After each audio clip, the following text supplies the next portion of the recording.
Cool. Ready? I should have told you guys do not disturb. Should I tell them quick? Yeah, that's great. They can learn live. Yeah, but what if we're talking and they're like, hey, John? Well, Then what? then everybody knows it's real. Oh, okay. David Authenticity Collins. David Collins. 30 minutes. Show with David Collins. Hello, everybody, and welcome to another episode of David Collins' 30-minute half-hour show.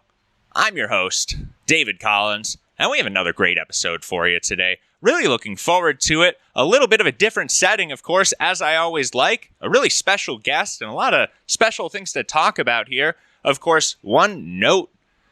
This is our last trip, or last episode we're going to be recording before I go to Boston next week. That's got to be exciting. It's definitely exciting. We're really looking forward to it. I'm going to be going to Boston with a man named Delicious. I'm sure we're going to be talking about a little later in the show here, because he actually works with our guest on this project, the Comedy Club. That's something we're going to be talking about a little later. But we're going to be going to Boston. I'm going to be seeing some people, maybe doing some shows with some of those people, which is pretty exciting. And also maybe getting some pictures with some surprise people. I think it's really going to work out. Really exciting. Go to Rochester, New York. Go to Boston, New Jersey, and New York City on our way back. So we're really looking forward to that. Maybe follow us on Patreon. I wanted to shout this out again. We did start a Patreon, and we're working really hard to build up the content that's on there. A lot of behind-the-scenes footage from the reality show. A lot of behind-the-scenes footage of just things in general, some extra content. And I think in the future, we might even put a live show or something on there, or some sort of live back-and-forth content with the audience if enough people are on that Patreon. So, a lot of things that we're really excited for in the coming week today. But for today, of course, we have a great show for you. Really looking forward to it. A great guest, some great games. But before we start that, of course, everybody's favorite color of the day. Today's color of the day, Razzle Dazzle Rose. Oh, my favorite. Oh, do you like that color? That Razzle is my Dazzle favorite. Rose is a vivid tone of rose, tending towards magenta. A Jester's motley costume will often contain two or more vibrant colors, one of which may resemble Razzle Dazzle Rose. These bright colors symbolize their opposing role to others in court. Made up of 255 red, 51 green, and 204 blue, today's color of the day, Razzle Dazzle Rose. I wonder if my Jester logo has that in it. That's exactly right, and we want to talk a little bit about that because the club that our guest has opened is called the Jester's Lounge, and that's why we kind of chose that as today's color of the day, and we want to talk more about that. But of course, first, today's sponsor of the show, Daya Micro Art. Dayanata Lokaliyangi is an independent micro artist from Kandy, Sri Lanka. On his YouTube channel, Facebook, and Instagram, he creates microscopic designs of very small size. He's a specialist in pencil carvings, micro arts, and engravings, creating remarkable tiny pieces of art on the tips of pencils and detailed drawings on grains of rice. Trains, logos, even the entire globe, all from a piece of lead, and sophisticated paintings a tenth of the size of your thumbnail. Find his art at Daya Micro Art on all social medias. Thank you, Dayanata Lokaliyangi, for sponsoring today's show. And boy, some of that art is really good. Are you familiar with Daya Micro Art? I am not familiar with it. And not a lot of people are, and I think that's why he wanted to sponsor today's episode. And thank you for that. Boy, we got a great show planned for you today. Today's guest is Johnny O, and we're going to get right into world news with David Collins. And when I talk about world news on the show, I often like to ask the guest, when we have a guest on the show, what do you think of world news this week? What are you thinking about? The end of the world is coming. Possibly. Really? Was that in the news? No, but that's what I think when I watch the news, that holy shit. Well, certainly, and the presidential debates just happened. Maybe we'll have to talk a little about that, too. I don't know, on a lighter note, though, it is Pride Month, and we're coming to the end of Pride Month here. Did you do anything to celebrate Pride Month? I did not. Nothing at all? Well, maybe our crew, we talked a little about it on the last show, there are some things going on there. Here's an interesting story. LA neighborhoods and neighborhood officials celebrated last week after working with city council members to remove, quote, homophobic U-turn signs. Did you hear about this? Did you see any of this? No, I didn't. Tell me. Well, in 2011, they actually had gone ahead and removed signs that said no cruising, but they left the no U-turn signs there. Apparently, of course, if people were cruising back in the day, they would do a lot of U-turns, so they implemented the no U-turn signs to try to cut down on that debauchery. Now, my question, though, do you think that is actually, now that they've removed the no U-turn signs, is there any concern that the debauchery might return to the neighborhood, or has it just spread around enough where it's no longer going to be an issue? Who connected those dots is what I want to know. I get it. I get it why they put it up, but if I see a no U-turn sign, I just assume that they don't want you to do a U-turn there. You'd have to be pretty specific to that community, I would think. Right. And whenever the government does anything, including putting up a no U-turn sign, you have to ask yourself, what are they doing and why? And I'm always in favor of getting those signs taken down. Did you hear about Justin Timberlake this week? I did. Justin Timberlake got a DUI, and this was all over the news. What did you hear about this? I heard about it first thing in the morning. It was like 6 a.m. breaking news, and he had just got arrested. If you had that much money, do you ever drink and drive? I do not. Right. And I would hate to drink and drive. Sometimes you do, though. Whenever I have to drink and drive, I like to stay on the main roads. I guess that's what you get for being a backstreet boy. That's what you get. That's what happens. Yep. There was an interesting part of this story, though. I'm not sure if you really read the details of it. It was all being reported that the first thing the sheriff heard him say was, "This will ruin the tour." There's actually a big misunderstanding, though. A bit of a tragedy, in fact. He was actually said, "In the trunk, there's a hua." She died 3 days later. Oh. Anyway, maybe you've heard about this story here on social media. Are you a fan of social media? I am. Now, what do you think about warning labels on social media? I think it's as worthless as the ones on a pack of cigarettes. Well, that's true, but the Surgeon General this week was calling for warning labels on social media. He said, "We have to warn parents about what we are seeing in the data, which is what social media is associated with mental health harms for adolescents," Murphy said. I'm all in favor of these labels on the social media companies. You know what? They do things to, get kids to keep scrolling and all that. So, yeah, I see nothing wrong with it. It's like an online casino. I even heard in other countries, before signing up for Facebook, they show you a picture of a deformed fetus. Really? Didn't know that. Well, for the warning labels, maybe it's something. Putin met Kim Jong-un last week, and this was big news. This is more what you were referring to about the world ending, I guess. Yes. Putin and Kim Jong-un, well, he went there to repair Russia's relationship with North Korea, which has needed some correction, as far as I understand. But North Korea has a huge stockpile of World War II-era weapons that Putin would be able to use during the Ukraine war and anything in the future. So that's kind of what's going on there. It turns out, in exchange, Putin gave Kim Jong-un one shiny rock. Why was that? I'm not sure. They don't have a lot of value there. Last story I wanted to talk about here. Do you remember the shooting in Chicago during the 4th of July parade a couple years ago? I do. Robert E. Cremo III, Highland Park's 4th of July shooter from 2022, backed out of a proposed plea deal last week. He was to plead guilty to 7 murder counts and 48 counts of aggravated battery, one for each named victim in the indictment. In exchange, he agreed to be sentenced to natural life in prison.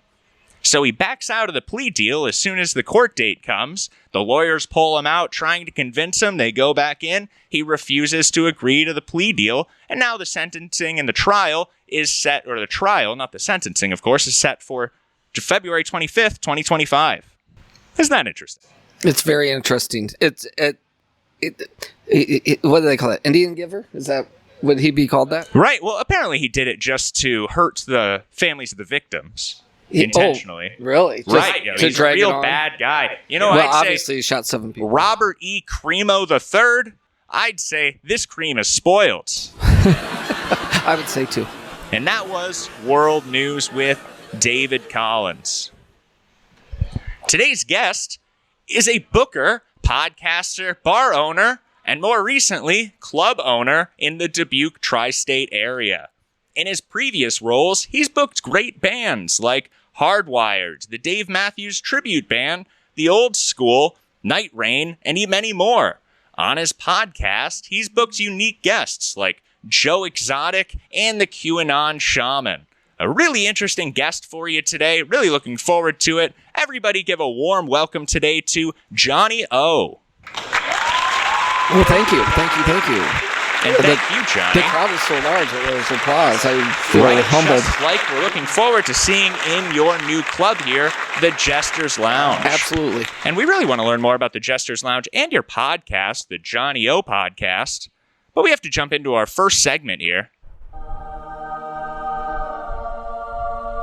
Good luck. David Collins, thoughts and prayers. Do you have any thoughts and prayers that you want to give out this week? Why don't I get us started, of course? I wanted to give a quick thoughts and prayers here to Michael Richards. You're familiar with Michael Richards. Absolutely. Well, have you seen he's back on a new book tour? I did. I heard that they canceled him years ago, and he's starting to try to uncancel himself. He canceled himself because he's been let back into the limelight many times. And at this point, I feel like he's just being bullied, and I'm a little tired of it. He's there promoting his book, and everybody wants to talk about his incident from the Laugh Factory years ago. Many years ago, right? Many years ago, almost 20 years ago now. And one thing I found interesting there are actually a lot of comedians that kind of defend the way that he responded to hecklers. You remember his incident. Yeah, I do remember his incident. How do you feel about Michael Richards' response to those hecklers? It was anti-Semitic, correct? If I remember. Oh, it was racially charged. Okay, yes. Here's how I feel about it. Jerry Seinfeld forgave him, so. That's a great point. And when it comes to dealing with hecklers, this was interesting. I was listening to, Jerry sent me this clip here of Giannis Pappas. He was a comedian. I'm not sure if you're familiar. I am. He was on the Hot Breath podcast, and he had this to say about dealing with hecklers and the Michael Richards situation. So I thought we'd take a quick listen to this. Don't let them speak unless you feel like they're going to hang themselves and you're confident you can beat it. Shut them down. Don't let them know you're encouraging it. Hopefully you embarrass them into silence. If they do start to win, get mean. Right. Get mean. If they start to win, meaning if the crowd is laughing at what they're saying more than what you're saying, don't get flustered and walk off stage. If they're burning down the show, you burn it down even more because the set is done anyway. So, and I don't mean, yeah, I just don't be scared. Don't look weak. Just burn it down. Let the crowd know that they ruined it. Be mean. Get meaner. And just. So Michael Richards really just needs a confidence boost there, and that's why thoughts and prayers to Michael Richards. Thoughts and prayers. I had another one here that I wanted to hand out, and just as more general, because right now my studio and where I stay in Dubuque is covered in construction, including the sidewalks and the streets. So I just wanted thoughts and prayers sent out to all the blind and handicapped people that are living in an area that's covered with construction. I'm not sure how you're supposed to even leave your neighborhood. That is a very good question because hopefully someone warns them. Right. Well, they can't read the sign. It's sidewalk closed. Oh, excuse me, sir. They didn't know it was not a sir. It was a sidewalk closed sign. You just came up with $1 million idea. You know that? Make the sidewalk closed signs have Braille on them. They don't. Right. That's a good point. And then they'd have to redo all these signs. That's $1 million idea. $1 million idea right there. Lastly, I wanted to give a quick thoughts and prayers here. Now, for a while, we were talking about all these celebrities who were dying. Every week, we had a new celebrity dying, it seemed like. Every week. Why do you think that is? Did you know that? Is that right? Have you never heard that? They die in threes. Celebrities die in threes. So if one dies, you wait for two more. You've never heard that? I've never heard that. And if anybody else has never heard celebrities die in threes, make sure you email me, dc30minutehalfhour@gmail.com. So just a quick thoughts and prayers, of course, out there to all the celebrities that have not died yet. Because if one died, there's 2 more are coming. So be careful. Certainly. Thoughts and prayers to them for sure. Well, that's a great point. Tell me a little about your Johnny O podcast. I'm curious about this. Well, first, do you have any thoughts and prayers that you wanted to give out? I don't. No thoughts and prayers. Not that I can think of. What made you wanted to start the Johnny O podcast? Because you were working with bands, you were already doing so much. You say, now I want to do some broadcasting. My company, Top Billing Entertainment, that I book music, comedy, whatever through. I'm an outside booking agent for a lot of different venues. I met a lot of cool people over the years, and I thought, and they told me interesting stories in private, just Right. over a beer, and I thought, man, that would make for a good podcast. And then I also just anybody that's interesting to me, Well, that is interesting, and you do meet a lot of different people when you talk on a podcast, and it's great, and I'd love to hear some of those stories. Unfortunately, that sound means it is time for our first game. Not sure if anybody let you know, we do play games on this show, and our first game today is just for you. This game's called Johnny O, Counting His Uh-Ohs.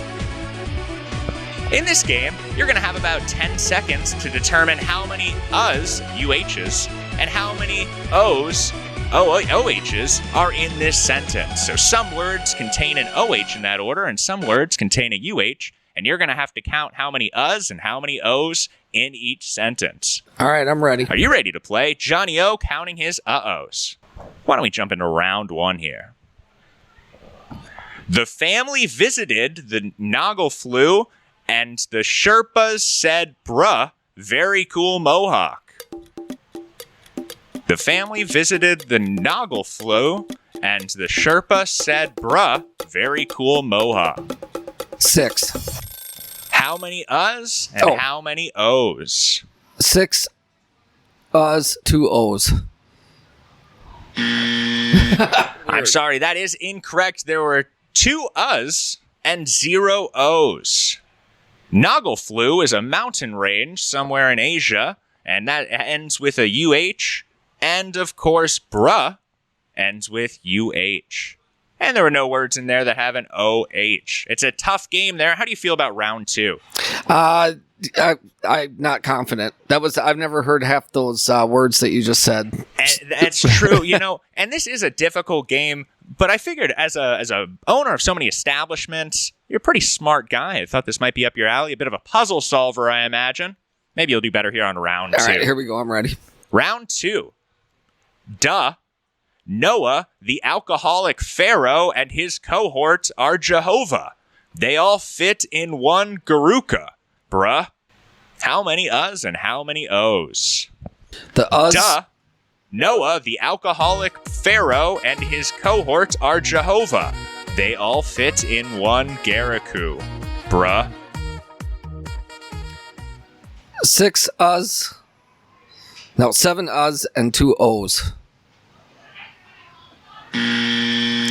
Boy, I'm sorry. And when I watch a game show, we watch Jeopardy. I'm a big fan of Jeopardy. Not a lot of people know that about me. And if all the contestants get a question wrong, especially on Final Jeopardy, I like to say, boy, whoever wrote those questions really messed up on this one. So maybe we'll have to rework this game. Unfortunately, there were only 3 uhs and 3 O's in that game. That was going to be my original answer. In that round. Well, that would have been right, of course. Unfortunately, you were wrong, and it is a tough game. Why don't we look at round 3 here and wrap up Johnny O counting his uh-ohs? Maybe after this game, that will count as 1. Round 3. Aloha, Johnny. Duh, everybody is a chocoholic. Boo-hoo, huh? How many uhs and how many O's? 2 uhs, 3 O's. I'm sorry, and you were so close there. That was 2 uhs and 4 O's. Oh, I was so close. Oh. But that's all right. You did all right on that game. And like I said, boy, what a difficult game. That was a terribly difficult game. Did you like that game? I'd rather play Jeopardy than play that game. Well, that's interesting. It was very hard. How about Trivial Pursuit? Some people would say that game was a Trivial Pursuit. It was. So I'd love to hear about this comedy club. But before you had this comedy club, you also did booking in music. Yeah, and I still do. Oh, you still do that? Oh, yes. So tell me about that. How did you get started booking for music? Where do you even start with that? Do you meet somebody and he hands you a little red book and you just say, oh, now I'm taking over? And it had phone numbers in it? No. A friend of mine opened a music club, and it was big enough to book national bands. And I said, let's book a band. So we picked a band, and I got in touch with them, and the rest is history. And they said yes, and I'm going to do it again. Yep, and then there you go. Yeah, that was in 2015. How do you go about starting? Who do you pick as a band? How do you start out? With who was popular at the time, and for the size of the club, you have to pick someone that's not. You can't pick an arena band for a room that's 350 people. So we picked an up and coming band. The band was called Otherwise.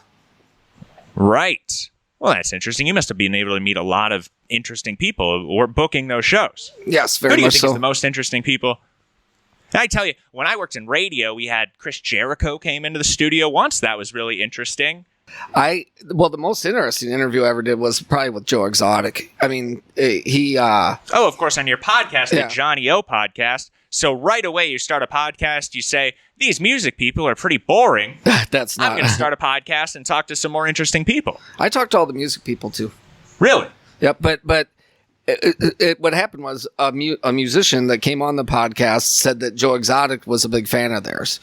And I said, oh, interesting. So that got me interested. I thought, well, then I said to him, I should have him on the podcast. Did he write him a letter he said, hey, Mr.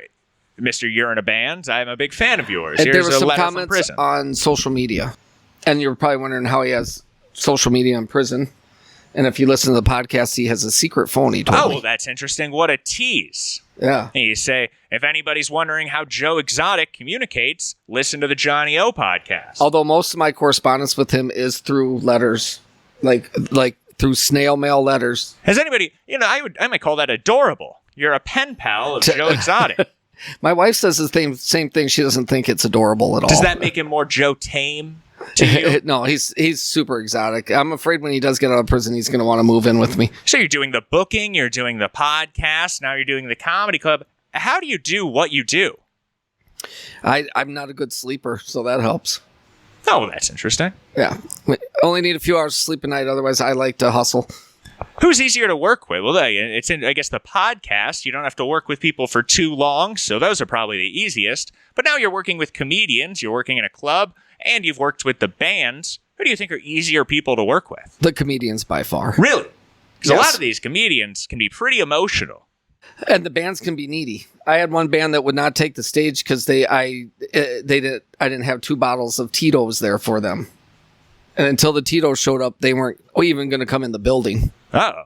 Well, I might start an intervention if that's what he's asking for. That's the guy needed one too. 2 bottles of Tito's. So let's address a bit of an elephant in the room here. Delicious. So Delicious is somebody that started a comedy open mic and slowly entered the comedy scene here over the last year. And now with this new club opening, he's working as some sort of production manager. He's working sound. He's doing a lot of the booking. How did you meet Delicious? I met him at an open mic. Well, how just did as he even get involved working the club here? well, he did a lot. The club that I opened was another comedy club that shuttered, and he did a lot of work for them.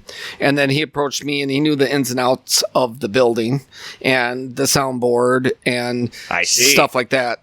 Well, that's perfect. And this actually segues well because I was interesting. A comedy club, you've opened bars before, and you've actually ran in. I guess I'll stop my question right here. Are strip clubs allowed in Dubuque, Iowa? They are not. Oh, okay. Because my question was, why have you not opened a strip club? Not a lot of people will know this. A fun fact, Johnny O has told me this before.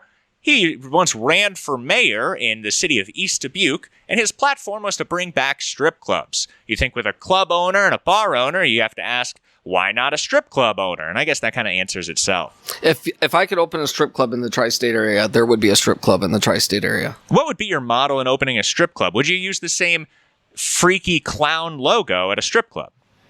No.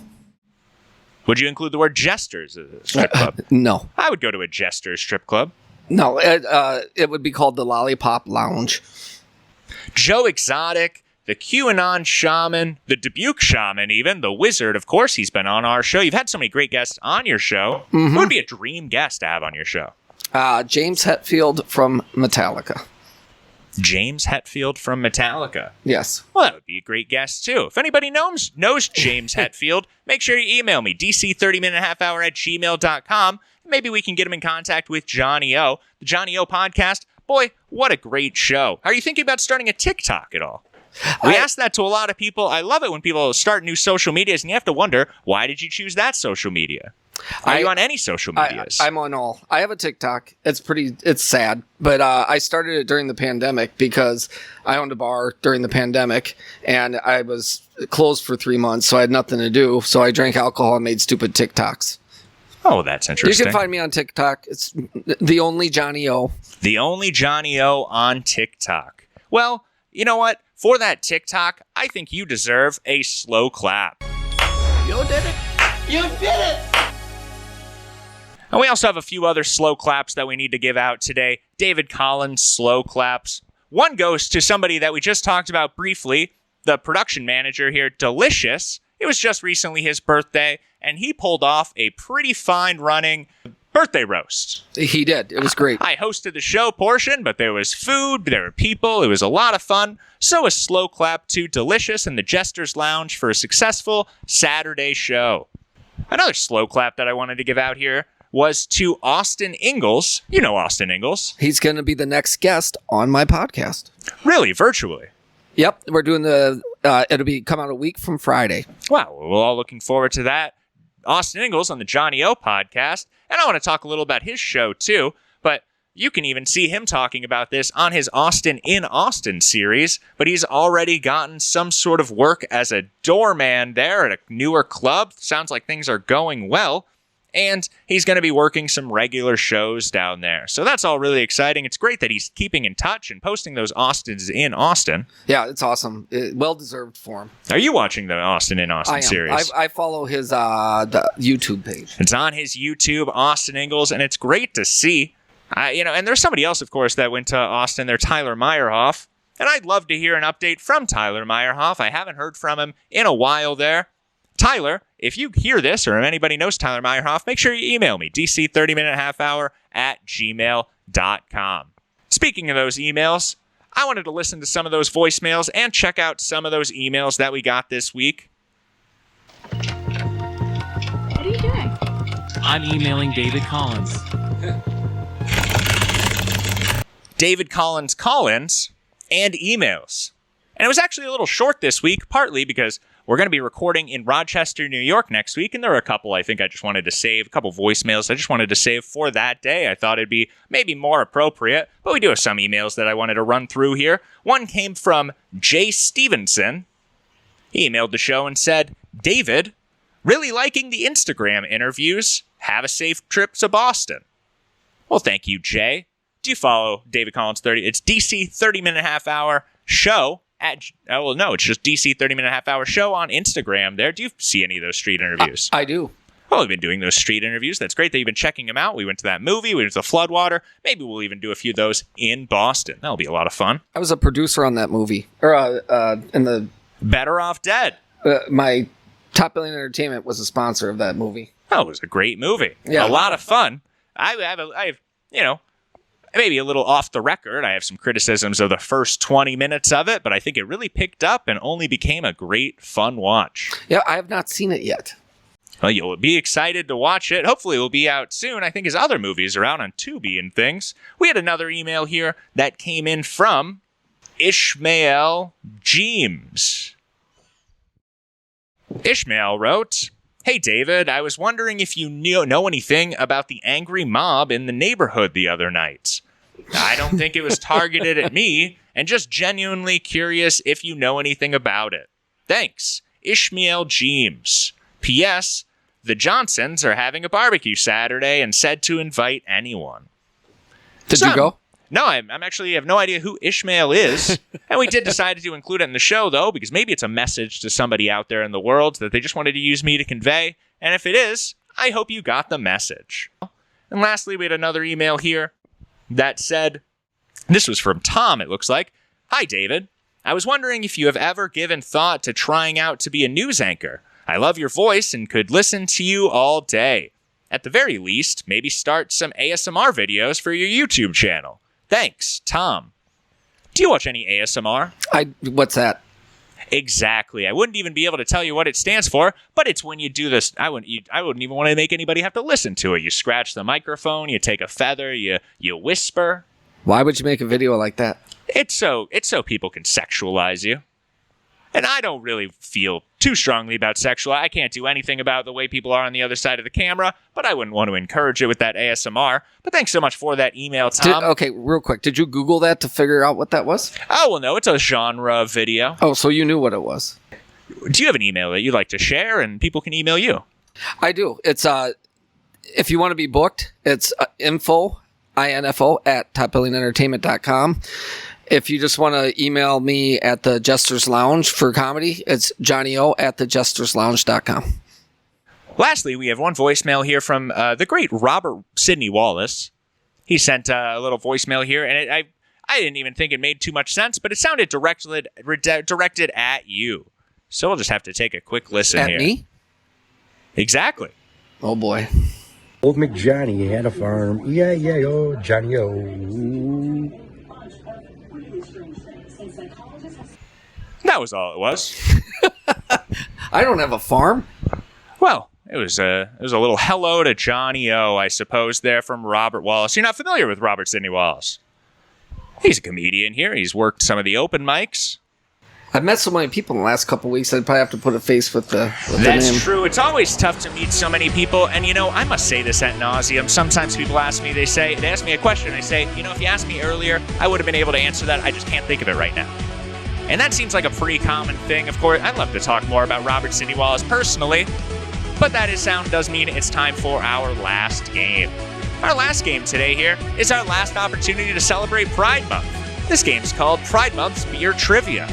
Find the odd one out. If you were managing a bar during last year's Bud Light scandal, you may have seen a shift in your sales, but there were a lot of people who thought they were choosing a different beer, not knowing it was the same company that made Bud Light. Yep. In this game, you'll have a list of 4 beers, and you'll have to tell me which one is the odd one out and name the company that one is from. Are you ready to play? Pride Month's Beer Trivia, find the odd one out. I'm ready. That must be the wordiest description for a game that we've ever had. But I like it. Why don't we jump into round 1 here? Here are the 4 beers. Find the odd one out. Sol, Modelo, Tecate, Dos Equis. Soul. I'm sorry. Modelo is made by Anheuser-Busch. Sol, Tecate, and Dos Equis are all made by Heineken. Unfortunately, I knew that too. I own a bar. Right. I thought it'd be a great game for you. And I think it only gets harder from here. I imagine that round 1 would have been an easier round. Why don't we look at round 2 here? Do you like this game? I do like this game. I do better at games like this when there's money involved. Should we make it interesting? Well, that might be a good idea. Maybe in the future we'll have to get a money pool involved. And we do have that great new Patreon. Yeah. Maybe that would be something we could use with some of that Patreon money. But why don't we look at round 2 here? Here are your options. Find the odd one out and name the group that's from. Number 1, Sapporo, or Stella Artois, Michelob Ultra, Bud Light. The first one. Sapporo? Yes. Yay! That is exactly right. Sapporo is made by the Carlsberg Group. Are you familiar with the Carlsberg Group? I am not familiar with that beer. Oh, well, Sapporo, that's what you get when you go to a fancy Japanese restaurant. They give you the large 19-ounce Sapporo. Oh, very interesting. I always have sake when I go to a restaurant. Oh, that's good. They give it to you warm, right? Yeah, it's not. I just get it because it's. Wait, I How thought interesting is that? You were supposed to. I've heard that in some Asian countries, if you order a drink cold, it's considered low class. Interesting. Yeah, I thought that was interesting too. I love a fun fact here, but why don't we look at round 3 of Pride Month's Beer Trivia? Find the odd one out.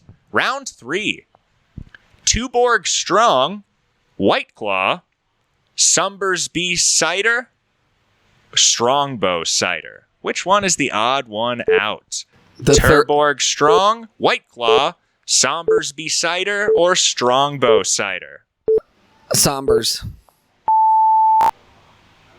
Ah, Right. I am sorry. That was incorrect. Strongbow cider is made by Heineken.